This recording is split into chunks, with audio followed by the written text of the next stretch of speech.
Hi, this is Katie Owens with the Healthcare Experience Foundation. Today, I'm going to share with you some tools and resources for our team to support you in the state of crisis that we're all facing that we didn't ask for, yet we're in the middle of. And we're going to talk about avoiding blame. There's three big things that I hope to share with you today. First, to recognize the power of negativity and the impact of blame. Second, to provide you with some tools and resources to avoid blame. And lastly, discover ways to reinforce positivity to support the very best of relationships when we need them most. The reality is, positivity and perspective matter more than ever before because the negativity will always scream at us and the positive will only whisper. So why is this important?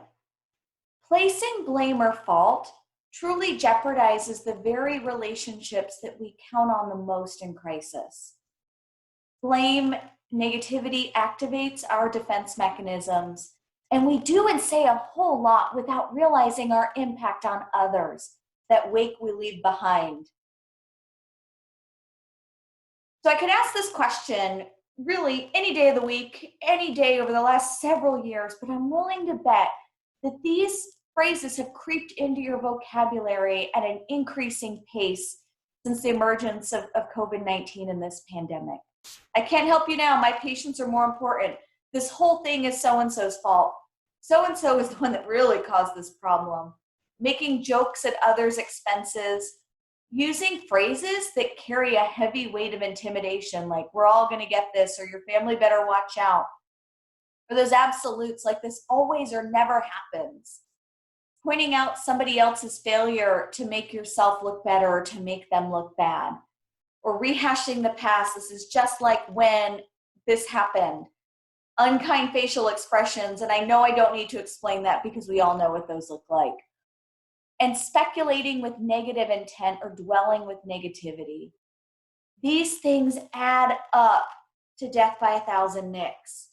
And so let's talk about some strategies to avoid blame. Accurately describing your perspective. We all own our versions of the perspectives of a situation, and they all have validity. Recognizing and listening to others' perspective. Eliminating the word but from your vocabulary and trying and instead, and this is what I mean by that. Our day had started off great, but then these things happen. Versus our day started out great, and these are the things that we've had to deal with. The word but eradicates what you said before, and it detracts us from trust and positivity. And if your intent is negative, we highly recommend to say less and double down on listening, avoiding the absolutes of always and never, and remembering that two of the most powerful communication tools that we have right now are our eye contact and our nonverbals. And right now, we know that because of our face masks and our PPE, we are not able to draw on some of our tools to demonstrate compassion. So we have to double down on our eye contact and our tone of voice, or always our favorite right now, getting the Sharpie to draw the smiley face. So let's try, instead of phrases that dwell on blame or negativity, let's try these instead. Beginning or ending the day or shift with gratitude. We love three great things.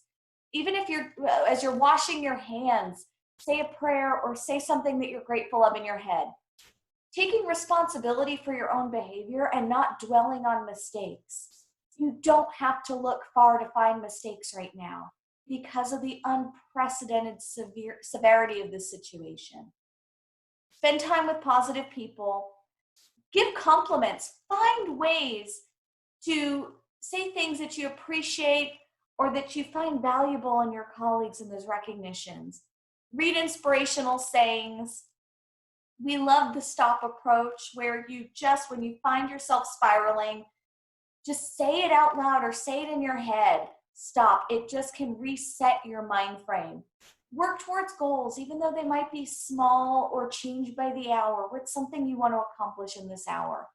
and seek out ways to make others smile. All of these things will help us pay it forward right now.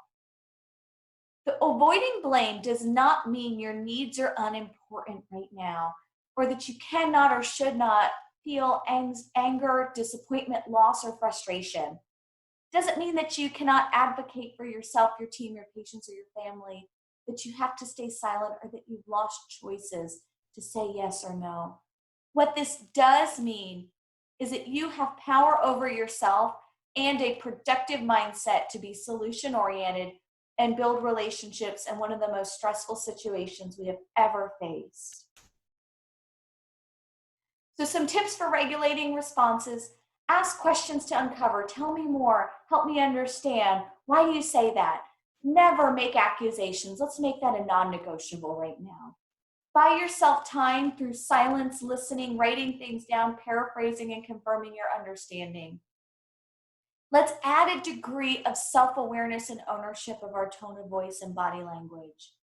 Using strategies to mirror nonverbals helps us build trust, but we should never match aggression. And one of our favorite phrases from our very own Kathleen Lynham at the Healthcare Experience Foundation: if they get furious, get curious.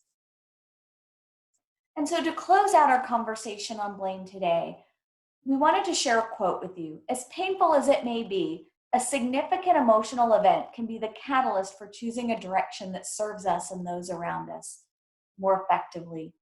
Let's all together look for the learning. Thank you for your time, for your service to your colleagues, to our patients, and our communities. It matters now more than ever before.